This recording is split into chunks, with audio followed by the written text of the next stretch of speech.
이 시대 하나님의 사람, 오늘은 전선의 권사를 만나러 왔습니다.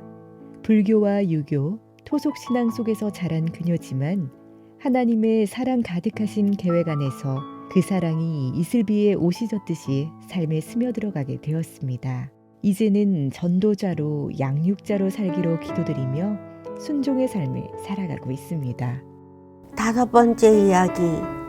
내가 너를 파수꾼으로 세웠으니. 파열된 목 디스크를 제거하고 인조뼈를 이식해놓고 성대까지 흘러내려간 재를 다 걷어낸 수술은 8시간 30분이나 걸렸어요. 그리고 나는 타월 한 장을 2번 접은 것을 베고 누워 욕창이 생기지 않게 2시간마다 90도씩 몸을 돌려주는 간병인의 도움으로 24시간을 누워만 지나게 되었어요.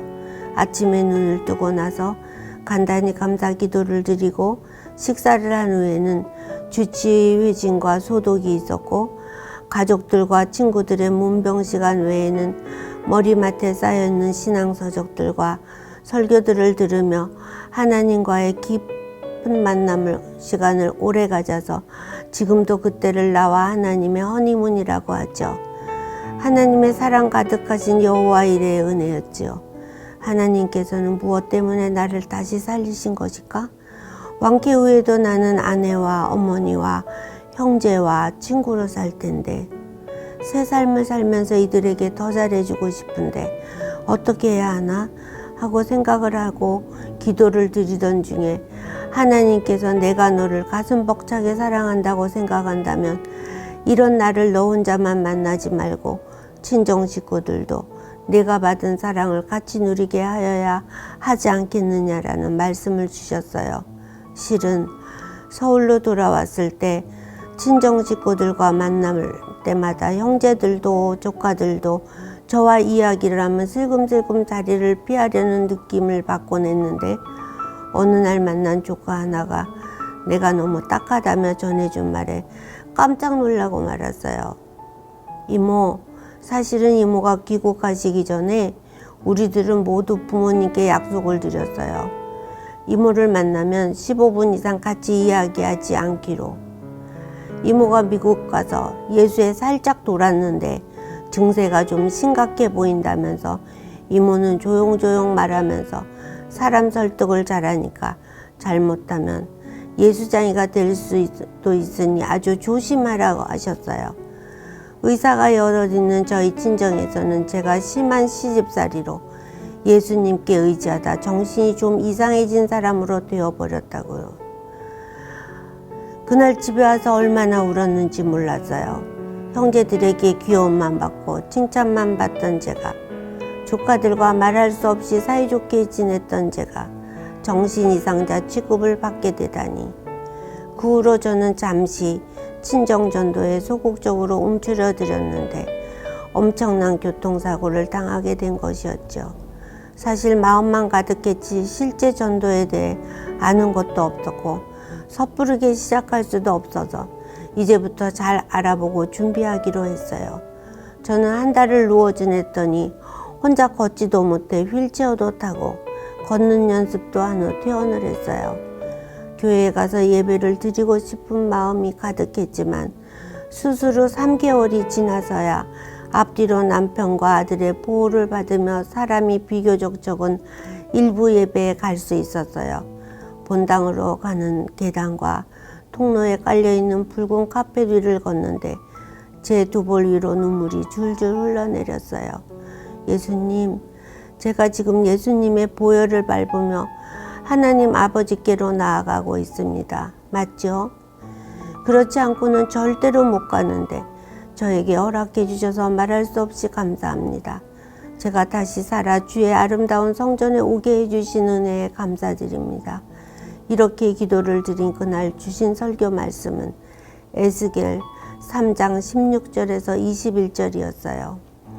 인자야, 내가 너를 이스라엘 족속의 파수꾼으로 세웠으니 너는 내 입의 말을 듣고 나를 대신하여 그들을 깨우치라.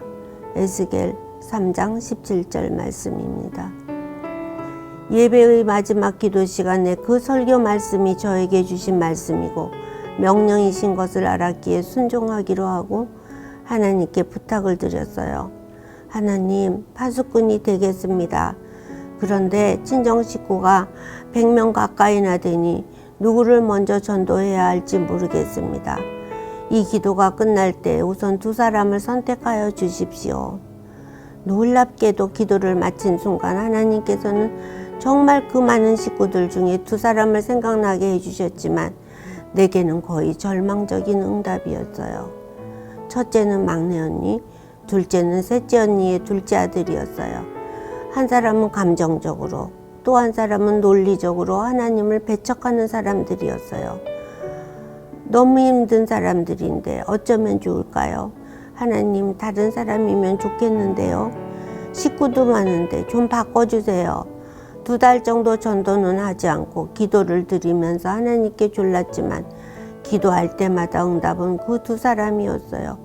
결국 하나님께 항복했지요. 하나님께서는 이사야 55장 6절에서 13절의 말씀으로 저에게 용기를 주셨어요. 내 생각보다, 내 길보다 높으신 생각과 길을 아시는 하나님께서는 후에 그들을 돌아오게 하시고 얼마나 아름답게 하나님 일에 사용하시며 하나님의 기쁨으로 인하여 내게도 기쁨을 이기지 못하게 해주셨지요. 하나님은 한 점의 틀림도 없으신 분이셨어요. 친정은 제사 때마다 온 식구들이 다 모여서 제사를 지내고 음식을 나누며 오랜 시간 많은 이야기들을 정답게 나누곤 했어요. 하나님께서 올바른 때에 시작하신 일이고 이 일은 형통할 것이며 우리 친정 가족들을 향하신 하나님의 귀한 표적이 될 것이라는 확신을 갖고 제사 후에 담소 시간에 온 가족들 앞에 서서 할 말이 있다고 주의를 집중시키셨죠. 내가 죽을 뻔했던 교통사고를 당한 것을 알고 계시죠? 알고 말고 그것은 예수 믿는 집으로 시집가서 불교를 믿어야 하는 너에게 동티가 난 것이야. 아니에요. 그 일은 하나님께서 나와 우리 친정의 은혜로 일어나게 해주신 일이에요. 내가 입원 중에도 하나님께서 알려주셨고 지난번 퇴원 후 교회에 처음 갔을 때에도 알려주셨어요. 저에게 우리 집안을 예수 믿게 하라고 하셨어요. 웃긴다 너. 해보려면 해봐. 그것은 계란으로 바위를 치는 것이지 되지도 않을 일을 하려 하다니. 모두를 박수를 하며 비웃었어요. 맞아요. 쉬운 일은 아니죠. 계란은 바위에 부딪혀 깨져버리지만 한 방울 한 방울 떨어지는 낙숫 물방울에 바위에는 구멍이 생기고 그 구멍이 깊게 파인 후 얼음이 어는 일이 계속되면 어느 날에는 바위가 깨지고 조각이 나버려요. 저는 계란이 안 되고 낙숫물 방울이 될 거예요. 이 일은 하나님께서 꼭 이루실 것이에요. 나는 하나님께서 이 많은 사람 중에 선택해 주신 2사람을 이미 받았어요. 그 사람들은 정현이와 병준이에요. 야, 막내는 예수 귀신을 신접도 했나 보네. 말도 해주는 거를 보니. 또 너희 둘은 좋겠다. 막내네 하나님에게 뽑혔으니. 이 선포는 온 집안 식구들을 자기 손아귀에 놓고 마음대로 흔드는 사탄에 대한 선전포고였고 또 나 자신에게는 절대로 번복할 수 없는 사명임을 강조해 주는 일이었어요. 그러나 친정 식구들에게는 되지도 않을 일이었고 절대로 되어서는 안 되는 일이었지요. 하나님에 대해서 전혀 모르기 때문에 전도라는 것이 무엇을 어떻게 하는 것인지 무슨 일이 일어나신 것인지도 전혀 알지 못하였기 때문이었지요. 이는 내 생각이 너희 생각과 다르며 내 길은 너희 길과 다름이니라. 여호와의 말씀이니라. 이는 하늘이 땅보다 높음같이 내 길은 너희 길보다 높으며 내 생각은 너희 생각보다 높음이니라. 내 입에서 나가는 말도 이와 같이 헛되이 내게로 되돌아오지 아니하고 나의 기뻐하는 뜻을 이루며 내가 보낸 일의 형통함이니라. 이사야 55장 8절, 9절, 11절 말씀입니다.